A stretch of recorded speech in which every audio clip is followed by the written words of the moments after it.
दोस्तों 5 साल से आप देख रहे हो कि राजस्थान के अंदर किस तरीके का कुशासन चल रहा है। स्पेशली आप कोटा संभाग में देखेंगे तो भ्रष्टाचार के नाम पर आप देख सकते हैं कि इन्हीं के मंत्री भरत सिंह जी ने सर तक मुंडवा लिया।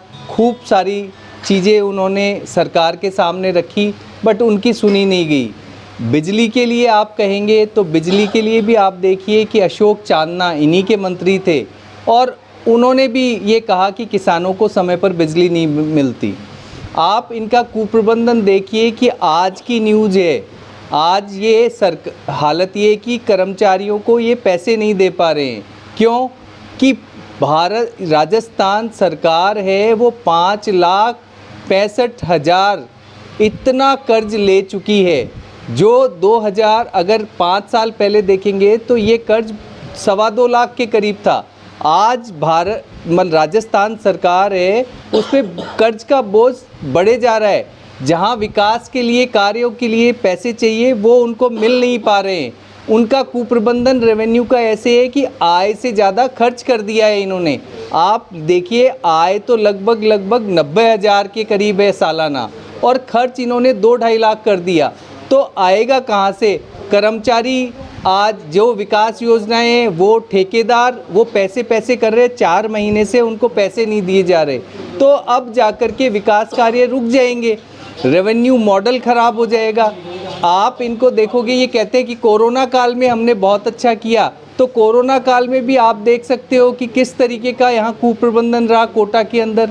यहाँ पर पता चलता है कि बिजली ठप होने से एक मेडिकल हॉस्पिटल के अंदर एक महिला की मृत्यु हो जाती है।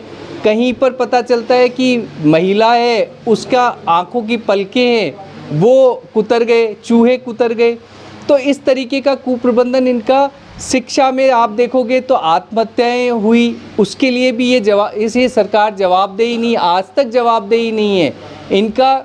आज तक ये नहीं बता पा रहे कि आत्महत्याएं इतनी क्यों हुई। यहाँ पर पूरे राजस्थान में देखोगे तो ये पहली सरकार है। गहलोत और पायलट साहब पिछले 4.5 साल तक लड़ते रहे और स्पेशली 6 महीने तो ये रिजॉर्ट में होटलों में पूरी की पूरी सरकार बंद हो गई और पूरा प्रदेश अराजकता का शिकार हो गया। जनता कहाँ जाए? जनता किसी से शिकायत नहीं कर रही थी और ये एक दूसरे को देख रहे थे, ये एक दूसरे पे नज़र रखे हुए थे।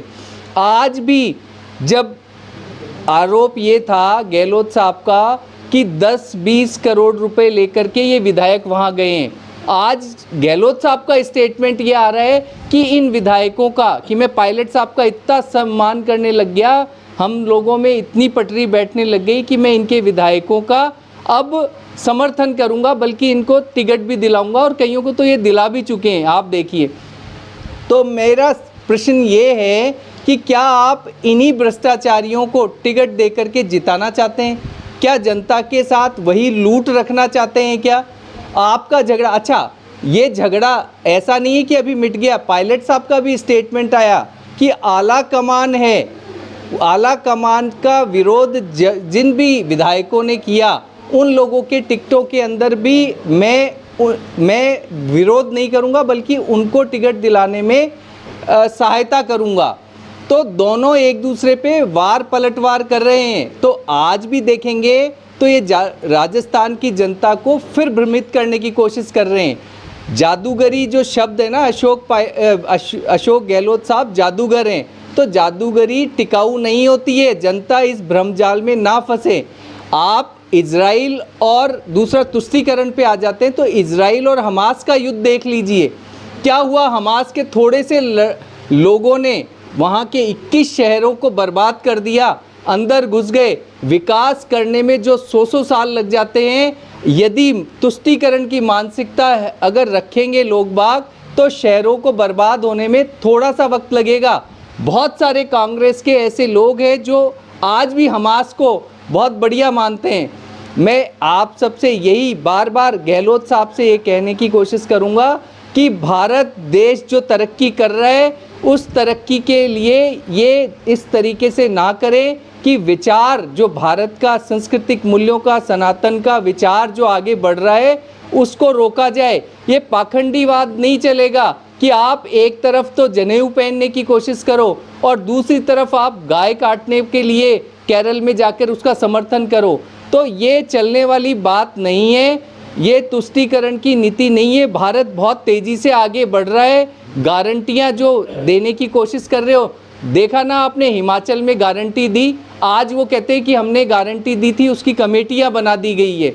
तो जो कमेटियां बना करके क्या उनको वास्तव में गारंटी मिली क्या? जो उन्होंने कहा था वो मिला क्या? कर्नाटका में बिजली फ्री करने की बात करी थी, 2 रुपये 81 पैसे तो सरकार के 1 महीने आते ही बढ़ा दी गई। तो इनकी गारंटियों की कोई जवाबदेही नहीं है। मोदी साहब ने कहा है, उनकी बात पे आप यकीन कर सकते हो कि आने वाले वर्षों में भारत विश्व की तीसरी अर्थव्यवस्था बनेगा। हम 5 ट्रिलियन को भी आगे पार करेंगे। जब भारत इस तरीके से विकास करेगा तो जाकर के रोजगार का अवसर प्रदान होंगे, लोगों को काम मिलेगा और सब कुछ। आप बताइए, गहलोत साहब से मैं पूछना चाहूँगा कि रेवेन्यू कितना है, क्या इंडस्ट्रियलाइजेशन किया राजस्थान में 5 साल में? तो उनके पास कोई जवाब नहीं है। वो गलत तरीके से जीडीपी ग्रोथ की बात करते हैं। जीडीपी में अगर राजस्थान का नंबर देखोगे तो 12वां 13वां आएगा। क्यों? इसलिए आएगा कि उनके पास समय ही नहीं है, रेवेन्यू की तरफ ध्यान देने का कोई समय नहीं है। जो ग्रोथ की बात करते हैं तो ग्रोथ की बात करना बेकार बात है। ग्रोथ तो वही कि जो स्टेट पीछे रहा वो अपनी ही तुलना अगली बार से कर रहा है, तो वो एक सामान्य प्रक्रिया में जो बढ़ता है उसी तरीके से बढ़ाए। तो मेरा ये है कि भारतीय जनता पार्टी 3 विचारों पर काम कर रही है। पहला, प्रथम राष्ट्रवाद पर, दूसरा सभी को विकास पर, और तीसरा हम संस्कृति, जो सनातन संस्कृति है उसको आगे बढ़ाने में मददगार होंगे और ये विचार प्रसारित करेंगे। और इस बात को समझना पड़ेगा कि सनातन संस्कृति में सभी को समन्वय करके और आगे बढ़ने की क्षमता है। धन्यवाद।